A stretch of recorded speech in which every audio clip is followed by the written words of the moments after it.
یہ دکھ ہمیں ضرور تھا اور ہے، ابھی تک ہے، کہ سرکاری اداروں نے جس طرح تفتیش کرنی تھی اس واقعے کے بارے میں اس طرح نہیں کی۔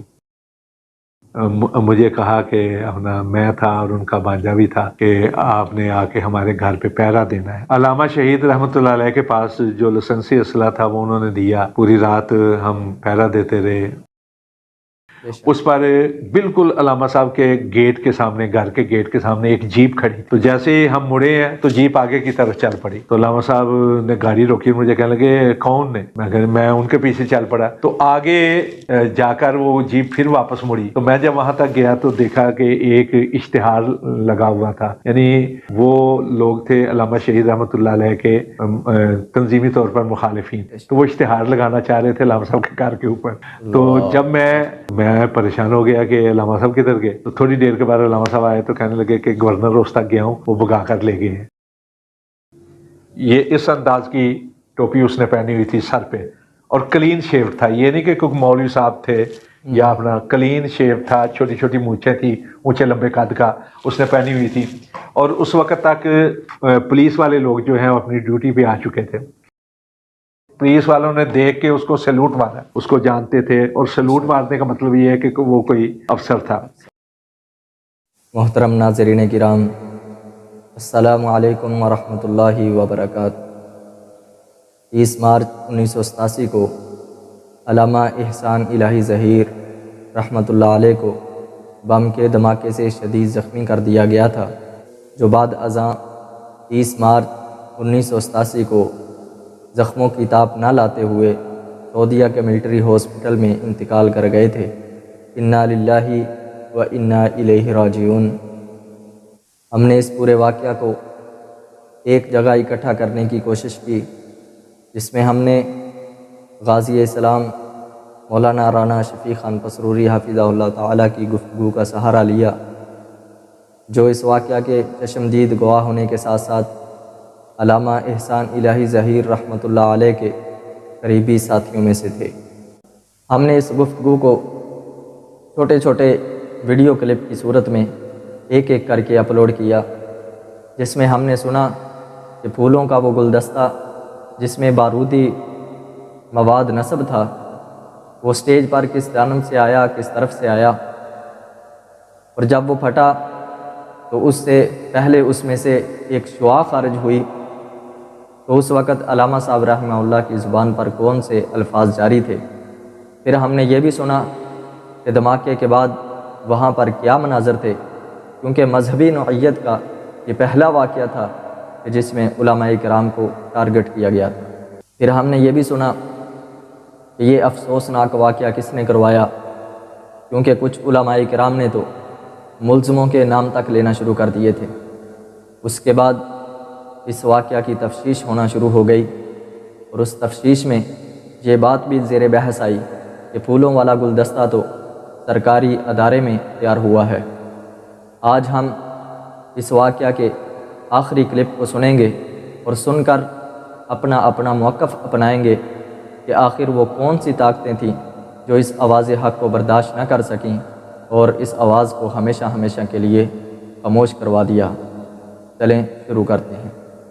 اس واقعے کے مجرموں کے حوالے سے مختلف اشارے کیے جا رہے تھے، ہمارے سامنے ابھارے جا رہے تھے، مختلف اطراف سے ہمیں انگیخت کیا جا رہا تھا کہ فلاں کو مجرم قرار دے لو، فلاں کو مجرم قرار دے لو، لیکن ہم یقین کے ساتھ کسی کو مجرم قرار نہیں دے سکتے تھے، اس لیے کہ شکوک و شبہات تو ہیں، یا کچھ خدشات بھی تھے، اندیشے بھی تھے، باتیں بھی تھیں، لیکن یقین کے ساتھ کسی کو مجرم قرار دینا اس وقت تک ناممکن ہے جب تک کہ قومی سلامتی کے ادارے یا سرکاری ادارے تفتیش مکمل کر کے یہ نہ بتا دیں کہ یہ ہے مجرم۔ یہ دکھ ہمیں ضرور تھا اور ہے، ابھی تک ہے، کہ سرکاری اداروں نے جس طرح تفتیش کرنی تھی اس واقعے کے بارے میں اس طرح نہیں کی۔ جتنے لوگ متاثر ہوئے تھے اس واقعے سے، اور جس طرح احتجاج کیا جا رہا تھا، جس طرح پورے پاکستان میں اور عالم اسلام میں اس کے لیے مطالبے کیے جا رہے تھے مجرموں کے بارے میں، اس طرح تفتیش نہیں کی گئی۔ چنانچہ اس کا نتیجہ یہ نکلا کہ ہمارے لوگ، ہم خود بھی اس وقت کی حکومت کے حوالے سے یہ سوچنے لگے کہ کہیں واقعتاً اس حکومت کا ہاتھ تو نہیں۔ ضیاء الحق صاحب کے سب سے بڑے پرزور خطیبانہ انداز میں تنقید کرنے والے حضرت علامہ شہید رحمۃ اللہ علیہ تھے، رحمۃ اللہ علیہ۔ اور یہی سمجھا جاتا تھا اس وقت، بلکہ کہا بھی گیا، سرکاری طور پر تو اپنا اس کی وضاحت نہ کی گئی، لیکن اپوزیشن کی طرف سے اشارے کیے گئے، برملا کہا گیا۔ اس وقت کے صوبائی حکمرانوں کی طرف ہمارے کئی خطباء نے بھی بات کر رہے، کون تھے اس کے مجرم؟ اس حوالے سے جہاں اور شکوک و شبہات، جس طرح میں نے پچھلی قسطوں کے اندر، پچھلی گفتگو جو تھی، پہلے جو پارٹ آئے ہیں آپ کے سامنے، ان میں اشارہ کیا کہ شریعت بل کے حوالے سے بھی یہ سوچا گیا، حکومت کے اوپر تنقید کے حوالے سے بھی سوچا گیا، فرقہ وارانہ، لیکن 2-3 باتیں میں اس حوالے سے مزید آپ کے گوش گزار کرنا چاہتا ہوں جو کسی اور رخ بھی ہماری توجہ دلاتے ہیں۔ مثلا حضرت علامہ شہید رحمۃ اللہ علیہ کو رحمۃ اللہ علیہ بعض اطراف سے دھمکیاں بھی مل رہی تھیں۔ کچھ کے بارے میں تو انہوں نے کہا کہ مجھے خطوط کے ذریعے سے بتایا گیا ہے، کچھ یہ تھا انہیں اندازہ ہو رہا تھا، یا وہ یہ سمجھ رہے تھے کہ سرکاری طور پر جس طرح میں مخالف ہوں اس طرف سے نہ آ جائے۔ پھر یہ بھی سمجھا جا رہا تھا کہ جس فرقے کے بارے میں انہوں نے تحقیقی قسم کی کتابیں لکھی ہیں ان کی طرف سے۔ میں اس لیے یہ بات کر رہا ہوں کہ ایک بار انہوں نے مجھے کہا کہ اپنا میں تھا اور ان کا بانجا بھی تھا کہ آپ نے آ کے ہمارے گھر پہ پہرا دینا ہے۔ علامہ شہید رحمۃ اللہ علیہ کے پاس جو لائسنسی اسلحہ تھا وہ انہوں نے دیا، پوری رات ہم پہرا دیتے رہے۔ اس روز حضرت علامہ شہید رحمۃ اللہ علیہ پتہ نہیں کس وجہ سے بڑے حساس تھے۔ میں اور ان کا بانجا تھا، ایک اور ساتھی تھا ہمارا، ہم بیٹھے رہے۔ پھر رات کے وقت 2-3 بار علامہ شہید رحمۃ اللہ علیہ ہمارے لیے کھانے پینے کا، چائے وغیرہ یہ چیزیں لے کر آئے۔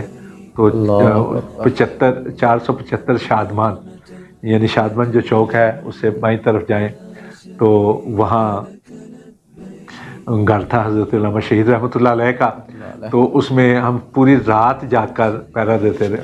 اس سے پہلے ایک واقعہ ہوا تھا کہ ایک بار میں علامہ شہید رحمۃ اللہ علیہ کے ساتھ ایک جلسے سے واپس آئے، رات کے تقریباً کو 1:30-2 کا ٹائم ہوگا، کہ ہم نے دیکھا کہ جو مین روڈ ہے اس کے ساتھ جو ذیلی روڈ ہوتا ہے جسے سروس روڈ کہا جاتا ہے، اس پر بالکل علامہ صاحب کے گیٹ کے سامنے، گھر کے گیٹ کے سامنے ایک جیپ کھڑی تھی۔ تو جیسے ہی ہم مڑے ہیں تو جیپ آگے کی طرف چل پڑی۔ تو علامہ صاحب نے گاڑی روکی، مجھے کہنے لگے کون نے؟ میں ان کے پیچھے چل پڑا۔ تو آگے جا کر وہ جیپ پھر واپس مڑی، تو میں جب وہاں تک گیا تو دیکھا کہ ایک اشتہار لگا ہوا تھا، یعنی وہ لوگ تھے علامہ شہید رحمۃ اللہ علیہ کے تنظیمی طور پر مخالفین، تو وہ اشتہار لگانا چاہ رہے تھے علامہ صاحب کے کار کے اوپر۔ تو جب میں اپنا وہاں تک گیا تو میں نے دیکھا کہ علامہ صاحب کی گاڑی بھی موجود نہیں، تو میں پریشان ہو گیا کہ علامہ صاحب کدھر گئے۔ تو تھوڑی دیر کے بعد علامہ صاحب آئے تو کہنے لگے کہ گورنر روز تک گیا ہوں، وہ بھگا کر لے گئے ہیں۔ تو کہنے لگے کون تھے؟ میں نے کہا یہ اشتہار، تو وہاں سے کہنے لگے کہ وہ چاہ رہے تھے گھر کے اوپر۔ ہم نے کہا ہاں ٹھیک ہے، لیکن وہ اور لوگ تھے، اور جن کی طرف سے اندیشہ تھا علامہ صاحب کو وہ اور لوگ تھے۔ تو حضرت علامہ شہید رحمۃ اللہ علیہ ان دنوں میں بڑے حساس تھے۔ اسی دوران میں جو واقعے سے تھوڑے دن پہلے حضرت علامہ شہید رحمۃ اللہ علیہ بیرون ملک گئے ہوئے تھے، کہ ایسے میں 50 لوئر مال کا جو دفتر تھا علامہ صاحب کا دفتر، جہاں تنظیمی دفتر بھی تبدیل ہو چکا تھا، وہاں سردیوں کے دنوں میں غالباً جنوری کا مہینہ تھا یا جنوری کے آخری دن تھے، کہ میں اوپر بیٹھ کر ایک مضمون لکھ رہا تھا جس کے بارے میں علامہ صاحب مجھے کہا گیا تھا اسلام اور جمہوریت کے حوالے سے۔ تو اوپر دو میں بیٹھا ہوا تھا کہ یکدم کو 7-8 کے قریب جوان قسم کے لڑکے جو ہیں، یعنی باقاعدہ نظر آ رہا تھا کہ کثرتی وجود ہے ان کے، اوپر آئے اور آ کر سیدھے ایک نے پوچھا کہ علامہ صاحب نے ملنا ہے۔ میں نے کہا جی وہ تو نہیں ہے، اور دوسرے نے آ کے میرے کاغذ جو تھے میں لکھ رہا تھا وہ دیکھنے شروع کر دے، کیا لکھ رہے ہو؟ میں نے کہا جی یہ جمہوریت کے حوالے سے، لیکن میرے کہنے پہ کے باوجود انہوں نے دیکھنا شروع کر دیا. تو دوسروں نے کہا جی کہ علامہ صاحب کتنے ہیں؟ میں نے کہا جی وہ باہر گئے ہوئے، کب آئیں گے؟ ان کا انداز ایسا تھا کہ میری چھٹی اس کہنے لگی کہ یہ دوست نہیں ہو سکتے. بہرحال انہوں نے ادھر ادھر دیکھا، پھر جب نیچے اترنے لگے میں ساتھ گیا تو وہ پھر جو نچلی منزل تھی اور جہاں علامہ صاحب نے کمرے بنائے ہوئے تھے ریسرچر اسکالرس کے لیے، اس لیے کہ جو 50 فلور مال کا دفتر تھا وہ علامہ صاحب چاہ رہے تھے کہ تہہ خانے کے اندر پریس ہو، اور اس کے لیے باقاعدہ ریسرچ سینٹر وہاں بنانا چاہتے تھے. تو کمرے اس انداز سے بنائے تھے کہ ریسرچر اسکالرز جو ہیں الگ الگ بیٹھ سکیں. ہر ایک کے کمرے میں ٹیبل باقاعدہ فکسڈ لکھنے والا جو ڈیسک سا ہوتا ہے وہ بنایا ہوا تھا، الماریاں تھیں، شیلف بنائے ہوئے تھے. پھر کمپیوٹر اس وقت عربی رسم الخط کے کمپیوٹر بہت کم تھے، اور علامہ صاحب کا چونکہ میدان جو تھا وہ زیادہ تر عربی کے حوالے سے تھا، اور اس کے لیے علامہ شہید رحمۃ اللہ علیہ نے باقاعدہ جو ان کے سیکرٹری تھے جناب عطا الرحمن ثاقب، ان کو سعودی عرب میں بھیج کر باقاعدہ عرب کمپوزنگ کی ٹریننگ بھی دلوائی تھی. پاکستان میں عربی کمپوزنگ اس وقت نہیں ہوتی تھی. ایک جگہ سے علامہ صاحب نے کروایا لیکن اس میں بہت زیادہ اغلاط آ گئی تھی، تو وہ باقاعدہ کمپیوٹر رکھے ہوئے تھے. سارا لائبریری بھی وہاں منتقل کر دی تھی علامہ شہید نے اپنے گھر سے. اور پھر آخری بار جب آئے ہیں تو بے شمار کتابیں لے کر آئے تھے، وہ عربی کی اور بڑی بڑی حوالہ جاتی کتابیں جو ہیں، اور فخر کے ساتھ وہ دکھایا کرتے تھے. تو حضرت علامہ شہید باہر تھے، تو انہوں نے میں نے کہا جی یہ کدھر جا رہے ہیں؟ کہتے ہیں ویسے دیکھ رہے ہیں ویسے دیکھ رہے ہیں. لیکن انداز ان کا جو تھا وہ بے باکانہ تھا اور ہمارے حلقہ تنظیم سے نہیں تھے. نہ ہی ان کو کبھی ہم نے حضرت علامہ شہید کے پاس پہلے کبھی دیکھا تھا. تو ان میں سے ایک مجھے کہنے لگا کہ جی علامہ صاحب کے پاس کوئی ملازمت کی جگہ ہے ڈرائیور وغیرہ رکھنے کے لیے یا باڈی گارڈ رکھنے کے لیے؟ تو میں نے کہا جی باڈی گارڈ تو رکھنے، کہنے لگے ڈرائیور. میں نے کہا نہیں، آپ ایسا کریں مجھے ایڈریس دے دیں اگر ضرورت پڑی. تو اس نے 50 فلور مال کی پچھلی سائڈ پہ سر سید ہاسٹل تھا جس کے پیر آصف گیلانی صاحب جو ہیں وہ مالک ہوا کرتے تھے. سر سید ہاسٹل اس وقت تک ایک ہی ہاسٹل ہم نے دیکھا تھا جس میں طالب علم رہتے تھے جن کو یونیورسٹیوں کے یا کالجز کے ہاسٹل میں جگہ نہیں ملتی تھی بہت کم، یا پھر جو جاب کرتے تھے لوگ ملازم پیشہ لوگ ان میں سے رہتے. تو اس نے مجھے لکھ کے دیا ایڈریس سر سید ہاسٹل کا. بہرحال وہ جب چلے گئے تو میں نیچے آیا، تو نیچے آ کر میں نے یعقوب انصاری ہوتے تھے اس وقت ہمارے ناظم دفتر، تو میں نے انہیں کہا کہ یعقوب صاحب کون سا لوگ؟ کہنے لگے میں نہیں جانتا. میں نے کہا آپ نے اوپر کیوں بھیج دیا؟ کہنے لگے جی وہ مجھے کہہ رہے تھے کہ کدھر علامہ صاحب، سوال ایسے کر رہے تھے کہ میں نے کہا جی اوپر ہیں رانا صاحب ان سے. تو وہ میرے کہے بغیر یا مجھے بتائے بغیر اوپر چلے گئے.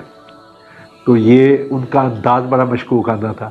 تو بعد میں جب تفتیشی ٹیم بڑھی تو میں نے وہ ایڈریس جو لکھا ہوا تھا ان کا وہ دیکھنے کی کوشش کی کہ کہیں سے مل جائے، لیکن چونکہ میں ہسپتال میں رہا دھماکے کے بعد، زخمی حالت میں رہا، تو تقریباً 1.5-2 مہینے کے بعد میرا جانا ہوا تھا دفتر میں. تو وہ مجھے جو چٹ پڑی ہوئی تھی سر سید ہاسٹل والا جو ایڈریس لکھا تھا، ظاہری بات ہے کہ وہ بھی انہوں نے جھوٹ ہی لکھا، لیکن وہ کون لوگ تھے کوئی پتہ نہیں، یہ بھی بات تھی. پھر جب یہ دھماکہ ہوا ہے جس جلسے کے اندر، تو اس جلسے کا جو سٹیج تیار ہو رہا تھا، سٹیج تیار ہونے کے بعد مثلا چوک کے اندر چبوترا بنا ہوا، قلعہ لچمن سنگھ جن لوگوں نے دیکھا ہے، یعنی مینار پاکستان سے اس سائڈ پہ آئیں تو اندر ایک گلی جاتی ہے، اس پرانا علاقہ ہے قلعہ لچمن سنگھ. کسی دور کے اندر لچمن سنگھ نام کے کسی سکھ سردار کا جو ان کا بڑا تھا وہاں قلعہ ہوتا تھا، تو اس کا محلے کا نام ہی قلعہ لچمن سنگھ پڑا ہوا ہے. تو اس میں چوک بنا ہوا تھا، چوک کا ایک چبوترا تھا، چبوترے کو سٹیج بنایا گیا تھا، اور چبوترے کے یعنی مغرب کے رخ چبوترا تھا، تو مشرق کی سائڈ پہ جلسہ گاہ بنی ہوئی تھی. تو اس کے بائیں سائڈ پہ یعنی شمال کی سائڈ پہ وہ تھا لگا ہوا کیا کہتے ہیں پارک تھا، پارک کے ساتھ پارک تھا، پارک کے کارنر پہ چبوترے کے بالکل، اور چبوترے کے اور پارک کے ایک جو کنارہ بنتا تھا شمال جنوب مغرب کا کنارہ، وہاں وہ کیمرے والے بیٹھے ہوئے تھے جو لوگ بنا رہے تھے ویڈیو. تو ایک آدمی آیا، 2 آدمی اس کے ساتھ تھے، لیکن وہ آدمی اونچے لمبے قد کا آدمی تھا اور اس نے جو تھا ویسٹ کوٹ پہنی ہوئی تھی، شلوار قمیض ویسٹ کوٹ، یعنی مجھ سے بھی زیادہ اونچے قد کا، یعنی 6 فٹ سے بھی زیادہ اونچے قد کا، اور اس نے سر کے اوپر ایک کراکلی ٹوپی پہنی ہوئی تھی۔ ایک تو کراکلی ٹوپی وہ ہے نا جس کو جناح کیپ کہا جاتا ہے، جو 2 پلی ہوتی ہے، ایک ٹوپی وہ ہوتی ہے جس کے پیچھے گلائی ہوتی ہے، میں آپ کو دکھاتا ہوں، یہ والی ٹوپی، یہ اس انداز کی ٹوپی اس نے پہنی ہوئی تھی سر پہ، اور کلین شیو تھا، یہ نہیں کہ کوئی مولوی صاحب تھے یا اپنا، کلین شیو تھا، چھوٹی چھوٹی مونچھیں تھی، اونچے لمبے قد کا اس نے پہنی ہوئی تھی، اور اس وقت تک پولیس والے لوگ جو ہیں وہ اپنی ڈیوٹی پہ آ چکے تھے۔ وہ آدمی ایسے آیا مینار پاکستان کی طرف سے، ایسے جب گھوم کے گیا ہے تو جس طرح پولیس والے کھڑے تھے، پولیس والوں نے دیکھ کے اس کو سیلوٹ مارا۔ اس کا مطلب ہے کہ پولیس والے اس کو جانتے تھے، اور سیلوٹ مارنے کا مطلب یہ ہے کہ وہ کوئی افسر تھا۔ لیکن پھر اس کے بعد وہ گیا ہے اوپر سے، پارک کے اوپر سے گھوم کے، تو وہ جو سامنے کرسیاں پڑی تھی اس کے پیچھے کھڑا ہوا ہے، پھر وہاں سے گھوم کے پھر آیا، پھر اس نے ایسے نظر دوڑائی ہے اور چلا گیا۔ تو میں نے تفتیشی ٹیم سے یہ کہا کہ پتہ کریں کہ وہ کون تھا۔ کہنے لگے جی آپ جانتے ہیں اسے؟ میں نے کہا میں نہیں جانتا، لیکن اس وقت جو ڈیوٹی پہ موجود لوگ تھے جس طرح انہوں نے سیلوٹ مارا ہے، اس کا مطلب ہے کہ وہ اس کو لازمی جانتے ہیں۔ کہنے لگے جی ہوں گے کوئی اپنا وہ ہوتے ہیں سیکورٹی والے ہوتے ہیں۔ میں نے کہا پتہ تو چلے وہ تھا کون، ہمیں تو پتہ چلے۔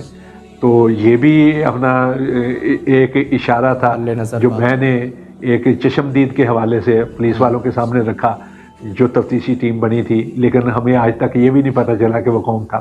اس وقت جو ایس ایچ او تھے ان کے بارے میں بھی کہا گیا کہ یہ فلاں شاہ صاحب ہیں، یہ نام تھا ان کا، عبدالسمد شاہ تھا یا کیا نام تھا، کوئی اس وقت میرے ذہن سے نکل رہا ہے، تو ان کے حوالے سے۔ لیکن یہ مسئلہ جو ہے یہ پولیس کی سطح کا نہیں تھا، اگر یہ ہے تھا بھی تو بڑی اونچی سطح کا تھا۔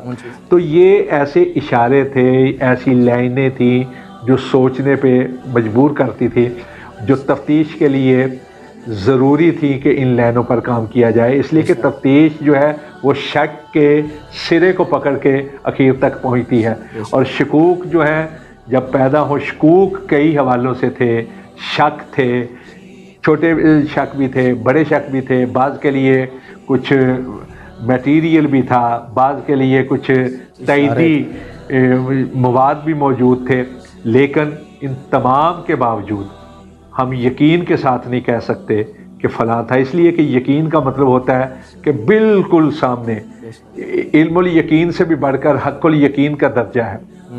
لیکن ہم جو ہے اشاروں پر غالبانہ انداز سے تو بات کر سکتے ہیں، مختلف جو جہتیں ہیں، جو انداز ہیں، جو اشارے ہیں، جو شکوک ہیں، جو شبہات ہیں، جو اندیشے تھے، اندیشے ہیں، ان سب کے اوپر ہم کبھی ایسے ہوتے ہیں، کبھی ایسے ہوتے ہیں، لیکن یقین کے ساتھ ہم اس وقت بات کر سکتے ہیں جب بالکل ہمارے سامنے۔ اب دیکھیے پاکستان کے اندر فرقہ وارانہ واقعات ہوئے، فرقہ وارانہ واقعات کے بعد ان کے ملزموں کا نام لیا گیا، باقاعدہ ایف آئی آر درج ہوئی، یہ کہا گیا کہ فلاں اس میں ملوث ہے فلاں، حالانکہ جو واقعات ہوئے اس وقت نہیں پتہ ہوتا تھا، لیکن نام لے کر ایف آئی آر درج کی گئی، اور بعد میں کئی لوگوں کو مجرم بھی قرار دیا گیا، جیلوں میں بھی ڈالا گیا، سزائیں بھی دی گئی۔ یہ ایک اتنا بڑا واقعہ ہے کہ جس کی ایف آئی آر جو ہے وہ ایک تو پہلے بڑی جلد بازی میں وہ ایف آئی آر لکھی گئی، اور مدعی تو بنایا گیا ہمارے دفتر کے اس وقت کے دفتر 50 سلوئی محل دفتر کے ناظم دفتر یعقوب انصاری کو، وہ اس محلے میں رہتے بھی تھے، لیکن ان کو کسی جماعتی ذمہ دار سے مشورہ کرنے کی جانب بس جلدی کے ساتھ ان کو لے جا کر ایف آئی آر لکھ لی گئی۔ اس کے بعد ایف آئی آر کے اندر تبدیلی کے حوالے سے ہم نے جب بات کی تو کہنے لگے جی ضمنیوں کے اندر آپ لکھوا سکتے ہیں، ایف آئی آر میں تبدیلی نہیں ہو سکتی، لیکن اس میں بھی نام نہیں، ضمنیوں کے اندر بھی نام نہیں، پھر تفتیش کی ہی نہیں گئی جس طرح کرنا چاہیے تھی۔